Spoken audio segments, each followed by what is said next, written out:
Hey there, welcome back to Beyond the 529. When it comes to paying for college, most families are going to have to use some types of student loans because the cost of college has simply just gone up at too fast a rate for most families to be able to keep up in terms of just saving to cover that cost. Now, there are federal Stafford loans, which your student is going to be able to take out in their own name, and that's definitely the number one choice for student loan options. Unfortunately, those loans are capped both on an annual basis and for the life of your student's education. And that cap is $31,000 as I record this video.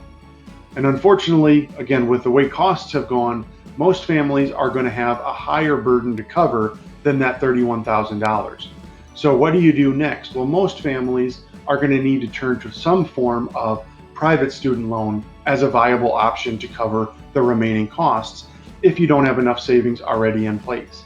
So what we're going to be talking about today is the process for co-signing on a private student loan for your student.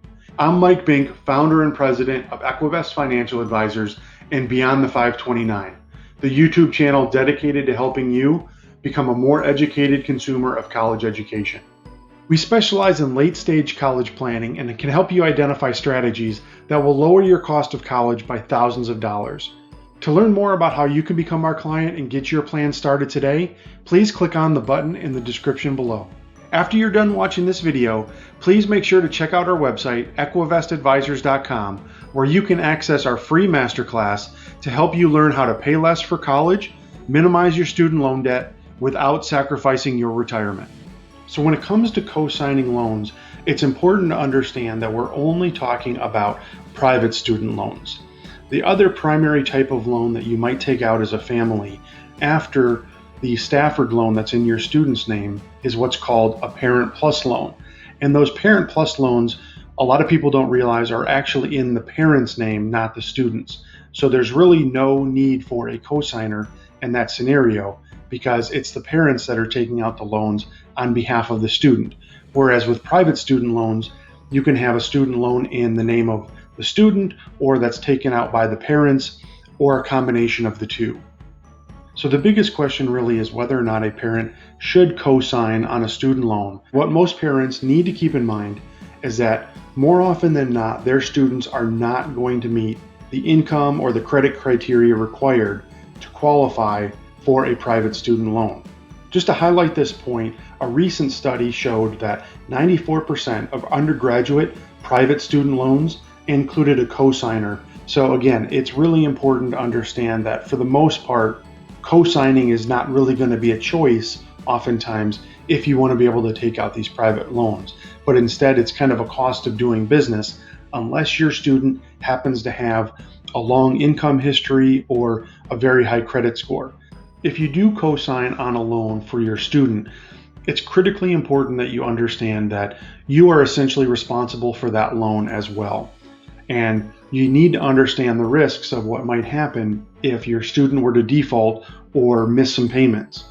A cosigner is ultimately promising to pay that loan themselves, and their credit score could be negatively impacted by any late payments or any type of default.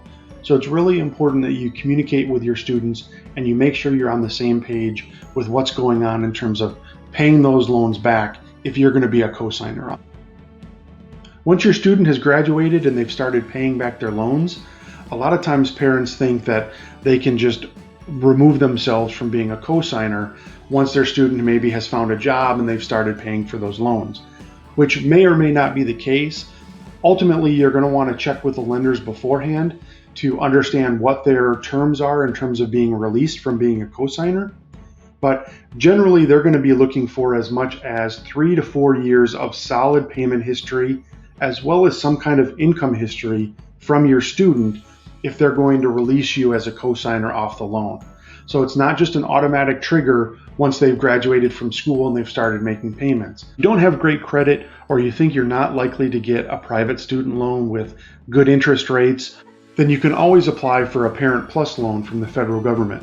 These loans are generally a last resort to cover a small funding gap, and the interest rates generally tend to be a little bit higher than they would on the best private student loans. but they tend to be a lot more relaxed in terms of credit history and whether you qualify in terms of being able to get those loans. But again, it's important to remember that a Parent Plus loan is in the name of the parent, not the student. And it's not going to be able to be transferred over to the student after they graduate and they start their payback.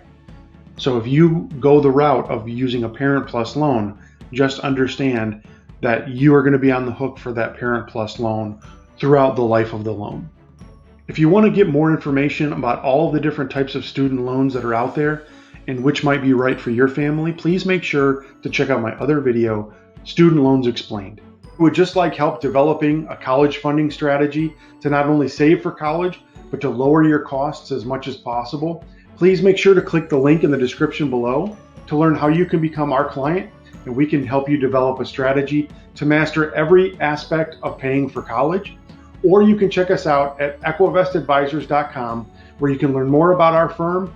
And as a reminder, there you can access our masterclass to help you get started with your college planning, to learn how you're going to lower your costs, minimize your student loan debt, all while protecting your family's retirement. If you liked today's video and you found it to be helpful, please make sure to share it with your family and friends by clicking that share button below. And if you want more videos like this to help you plan for the cost of paying for college and lower those costs as much as possible, please make sure to subscribe to my channel by clicking the button below and make sure to hit that notification bell so that you get notified every time a new video is posted. Thank you and good luck going beyond the 529.